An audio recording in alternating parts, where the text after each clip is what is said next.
Good morning everyone. You all are cordially welcome to the Laxmikanta competitive classes and आज की NCERT series में we will discuss 8th chapter of Geography NCERT of class 6 जिसमें हम India के climate, vegetation और wild life के बारे में पढ़ेंगे। डेली न्यूज़पेपर्स में एंड टेलीविजन में वेदर रिपोर्ट्स आती हैं एंड आई होप कि सबने जरूर देखी होंगी, जिसमें day to day atmospheric conditions के चेंजेस के बारे में बताया जाता है। और एटमॉस्फेरिक कंडीशंस में किन को इंक्लूड किया जाता है? टेम्परेचर, रेनफॉल, सनशाइन, इसके अलावा ह्यूमिडिटी एंड विंड को। तो ये सब एक्चुअली एटमॉस्फेरिक कंडीशंस हैं और इन्हीं सब एलिमेंट्स को जैसे temperature, pressure, rainfall, sunshine, humidity, इन सबको स्टडी करके वेदर रिपोर्ट तैयार की जाती हैं एंड ये देखा जाता है कि किसी एक पर्टिकुलर जगह में किस तरह की वेदर कंडीशंस हैं या मौसम किस तरह का है, कि प्रेजेंटली सनी है या क्लाउडी है, विंडी है या काम है। एंड फिर फर्दर इन्हीं वेदर रिपोर्ट्स आने वाले टाइम के वेदर के बारे में भी प्रेडिक्शन की जाती है। फाइन। देखिए, वेदर वैसे तो एवरीडे चेंज होता है, लेकिन average weather season to season vary करता है। जैसे समर सीजन में एवरेज टेम्परेचर हाई होता है, हाई टेम्परेचर रहता है, हाई ह्यूमिडिटी होती है, जबकि विंटर्स में टेम्परेचर कम रहता है। एंड फिर सीजन्स की बात करें तो 4 मेजर सीजन्स हैं इंडिया में, जिसमें दिसंबर से फरवरी तक का जो टाइम है वो विंटर सीजन होता है, कोल्ड वेदर सीजन। फिर मार्च टू मई का टाइम समर सीजन होता है, जो कि हॉट वेदर सीजन कहते हैं जिसको। देन जून टू सितंबर का टाइम जो होता है ये साउथ वेस्ट मॉनसून सीजन होता है या रेनी सीजन। एंड अक्टूबर से नवंबर तक का टाइम पीरियड रिट्रीटिंग मॉनसून का सीजन होता है या ऑटम सीजन। और सीजन्स में ये चेंजेस हमने motions of the earth chapter में पढ़ा था कि अर्थ सन के अराउंड रेवोल्यूशन करती है एंड सन के रिलेशन में जो अर्थ की पोजीशंस में चेंजेस आते हैं उसके अकॉर्डिंगली साल में 4 सीजन्स आते हैं। अब देखो, विंटर या कोल्ड वेदर सीजन में क्या होता है, कूल टाइप ऑफ क्लाइमेट रहता है, तो टेम्परेचर लो होता है इस सीजन में बिकॉज सन की रेज डायरेक्टली नहीं पड़ती है रीजन में। जैसे इंडिया नॉर्दर्न हेमिस्फीयर में है और यहाँ पे विंटर्स तब आती हैं जब सन की overhead position tropic of cancer पे वर्टिकल रेज डालती हैं और इस पोजीशन में इंडिया तक या ट्रॉपिक ऑफ कैंसर पे इंडिया की पोजीशन है, यहाँ पे बहुत स्लैंटिंग रेज पड़ती हैं सन की, दैट इज वाई यहाँ पे विंटर सीजन होता है। एंड फिर जब सन की vertical rays tropic of cancer पे पड़ती हैं तो यहाँ पे समर सीजन आ जाता है इंडिया में एंड सदर्न हेमिस्फीयर में विंटर सीजन। और ये summer season hot weather season होता है, जिसमें हॉट वेदर का टाइम पीरियड होता है ये मार्च टू मई तक का टाइम पीरियड, जिसमें टेम्परेचर बहुत ज्यादा हाई होते हैं एंड नॉर्थ इंडिया में बहुत ही हॉट एंड ड्राई विंड्स भी चलती हैं जिनको लू बोलते हैं। नेक्स्ट है साउथ वेस्ट मॉनसून सीजन या रेनी सीजन। ये जो सीजन है जून टू सितंबर तक का टाइम होता है ये। एंड यहाँ पे एक चीज समझिए कि मॉनसून का मतलब बारिश नहीं होता, ये एक्चुअल में विंड्स होती हैं और ये विंड्स इंडिया में मोस्ट ऑफ द ईयर रहती हैं। और जून से सितंबर तक का जो टाइम है ये onset and advance of monsoon का टाइम पीरियड होता है, जिसमें अरेबियन सी से विंड्स ब्लो करती हैं लैंड की तरफ एंड फिर हिमालय माउंटेन्स जो है हिमालयन माउंटेन रेंज से स्ट्राइक करने के बाद ये विंड्स यहाँ पे रेनफॉल करती हैं। ठीक है, तो जब अरेबियन सी से यहाँ से ये विंड्स चलती हैं एंड हिमालय से स्ट्राइक करके यहाँ पे ये नॉर्थ इंडिया में काफी अच्छी रेनफॉल होती है साउथ वेस्ट मॉनसून से। एंड फिर नेक्स्ट जो सीजन आता है वो रिट्रीटिंग मॉनसून का होता है।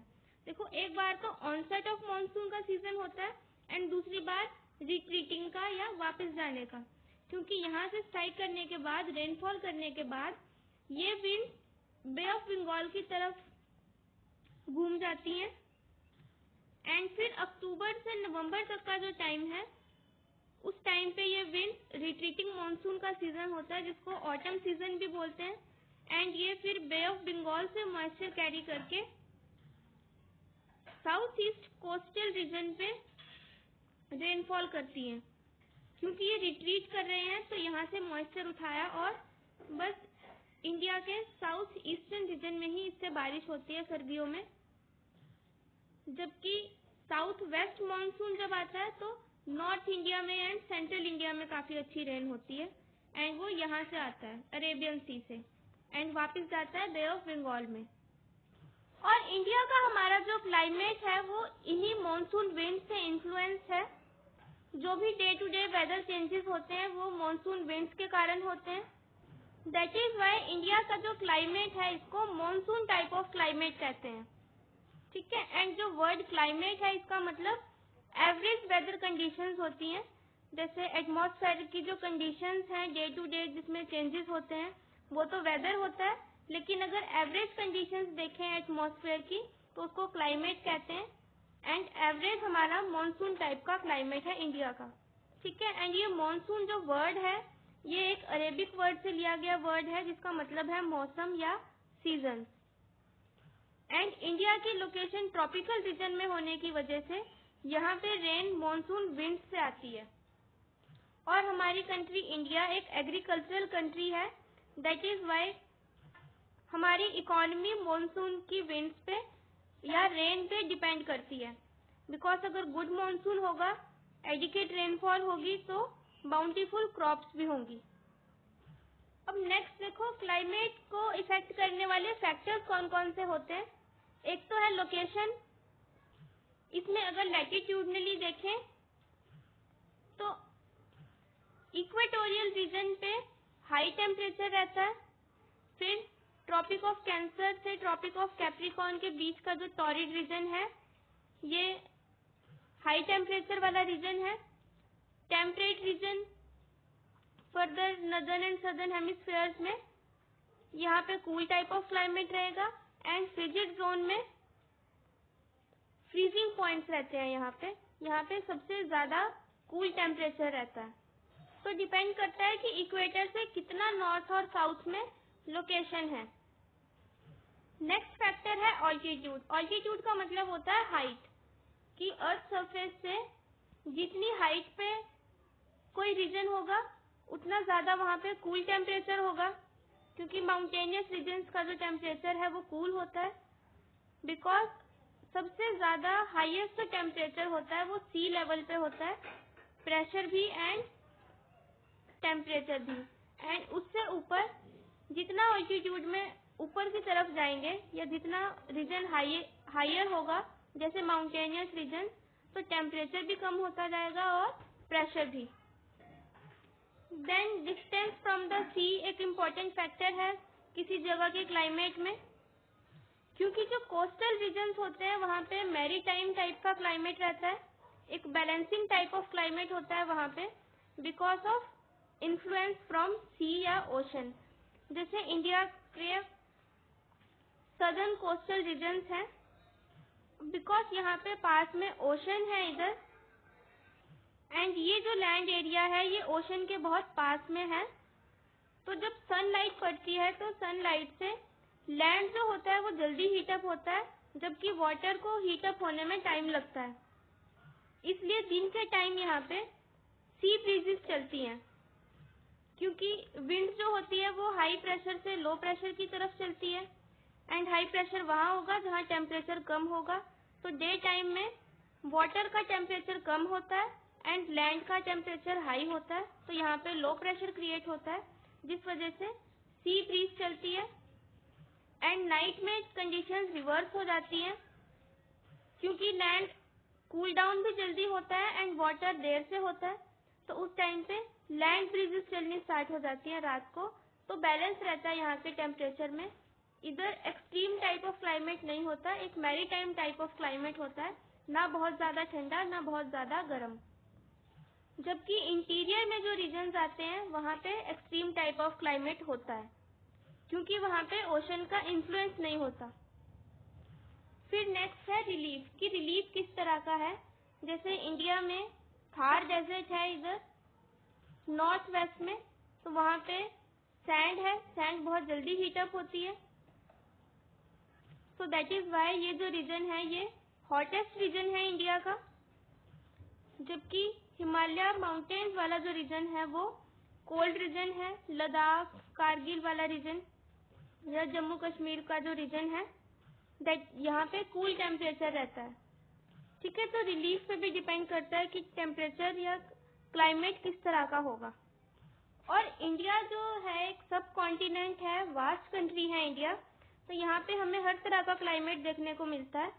जैसे राजस्थान में जो जैसलमेर है, यहाँ पे बहुत शॉर्टेज रहती है रेन की, बहुत स्कार्स रेन होती है एंड हॉटेस्ट रीजन है ये। जबकि इंडिया की नॉर्थ ईस्टर्न एक स्टेट है मेघालय, वहाँ पे मौसिनरम में वर्ल्ड में सबसे ज्यादा बारिश होती है। तो वर्ल्ड हाईएस्ट रेनफॉल कहाँ होती है?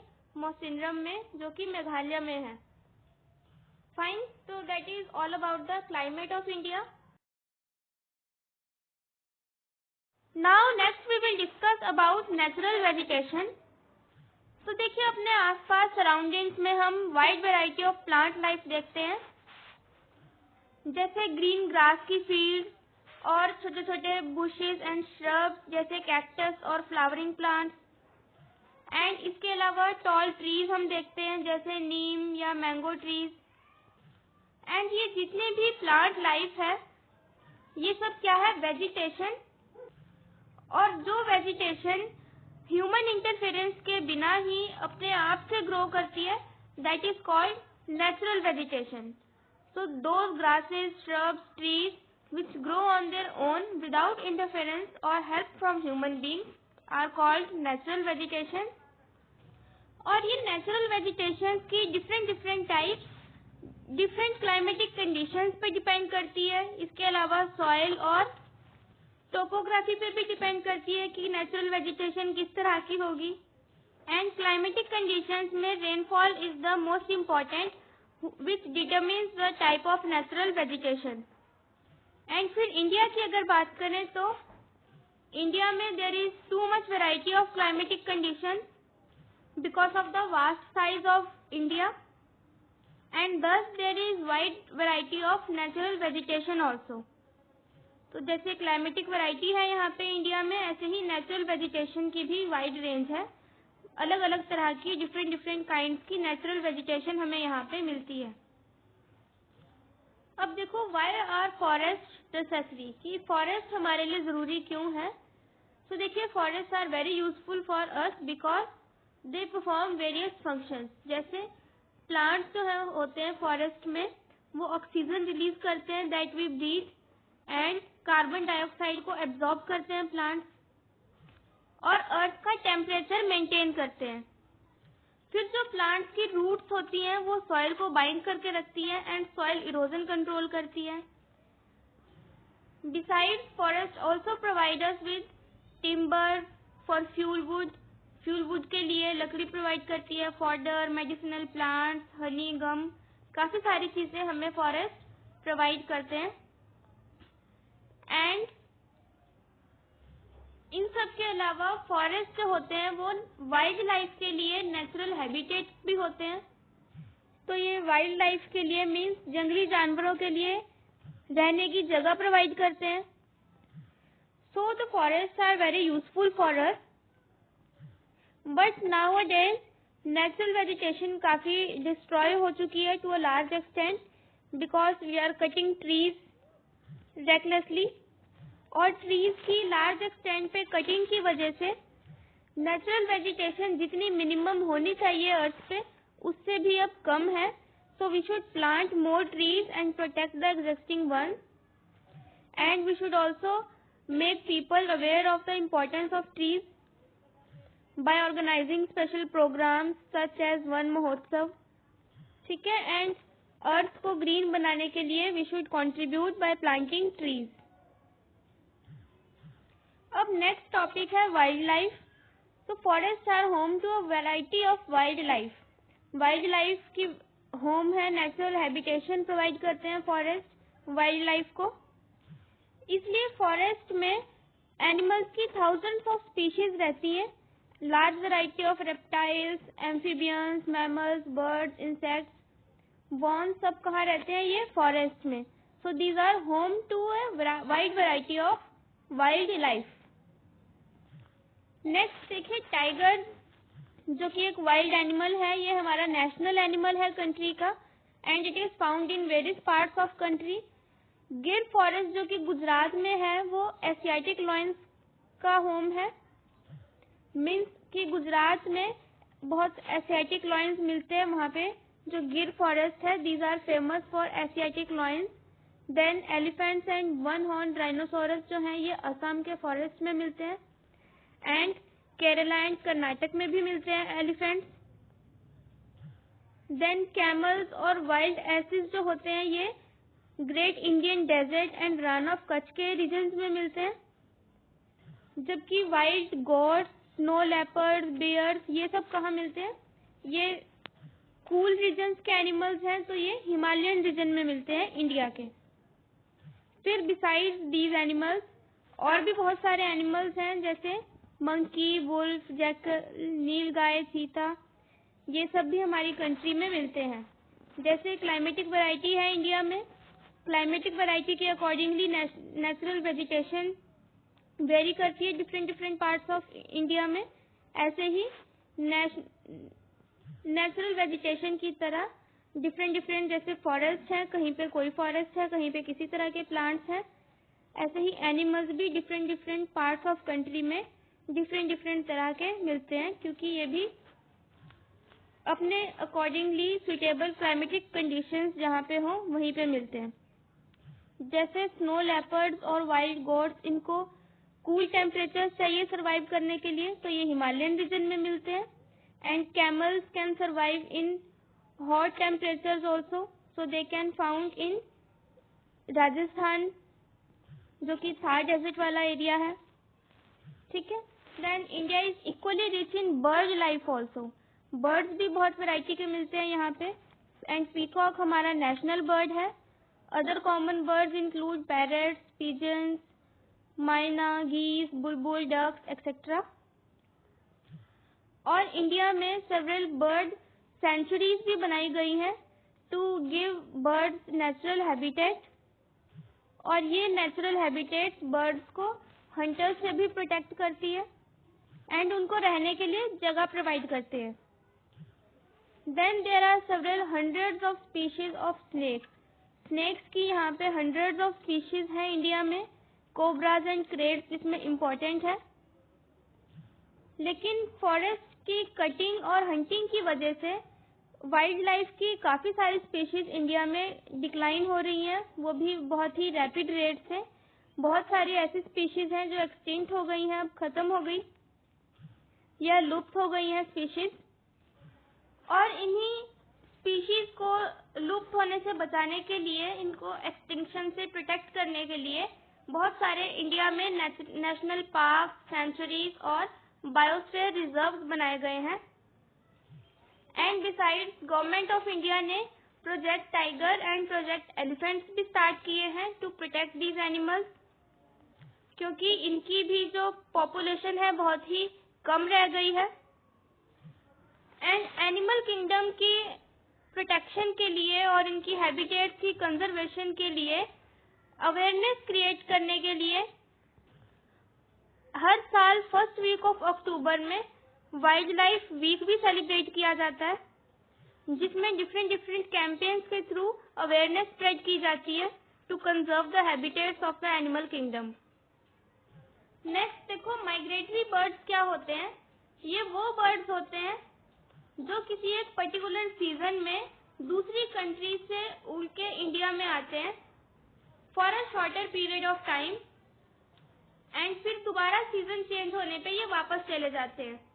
जैसे pink tail duck, curlews, flamingo, osprey and एक लिटिल स्टिंट बर्ड होता है जो कि स्मॉलेस्ट बर्ड है माइग्रेटरी बर्ड्स में एंड इसका वेट सिर्फ 15 ग्राम्स का होता है और ये हमारी कंट्री में हर साल विंटर सीजन में आते हैं from the Arctic region and they travel over 8,000 kilometers to reach India.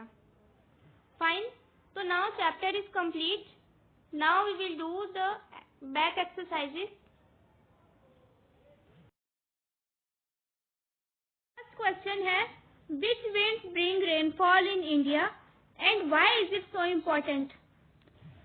तो इंडिया में जो winds rainfall लेके आती हैं उनको monsoon winds बोलते हैं एंड इन्हीं विंड्स की वजह से हमारी कंट्री का जो क्लाइमेट है इंडिया का वो मॉनसून टाइप ऑफ क्लाइमेट है और ये विंड्स बहुत ज्यादा इम्पोर्टेंट है बिकॉज हमारी कंट्री एक एग्रीकल्चरल कंट्री है एंड हमारी इकोनॉमी एग्रीकल्चर पे डिपेंड है और अगर रेनफॉल अच्छी होती है तो हमारी एग्रीकल्चरल प्रोडक्शन भी अच्छी होती है एंड इफ अगर रेनफॉल कम हो तो अकॉर्डिंगली एग्रीकल्चरल प्रोडक्शन भी कम होती है.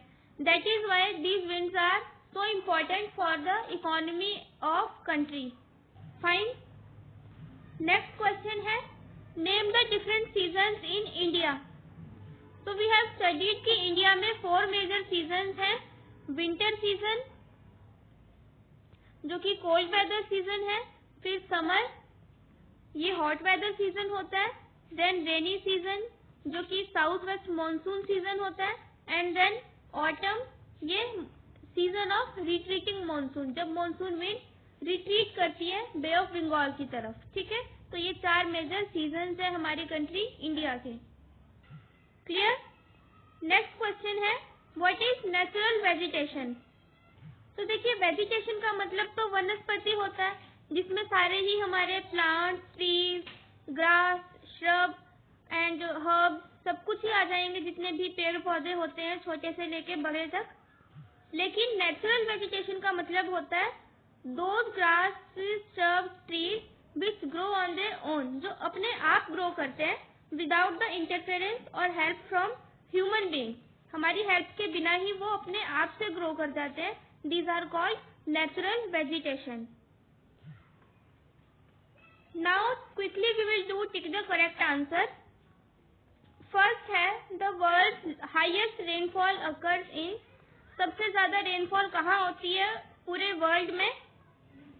इसका आंसर है मौसिनरम और ये मौसिनरम इंडिया के मेघालय स्टेट में है जो कि नॉर्थ ईस्टर्न स्टेट है. वहाँ पे सबसे ज्यादा बारिश होती है in all over the world. ठीक है, तो इंडिया में तो हाईएस्ट रेनफॉल का रीजन है ही मौसिनरम, साथ ही साथ वर्ल्ड का भी है. देन नेक्स्ट है wild goats and snow leopards are found in. तो देखिए snow leopards and wild goats ये जो है कोल्ड एरियाज के एनिमल्स हैं तो इंडिया में ये हिमालयन रीजन में मिलते हैं. फाइन.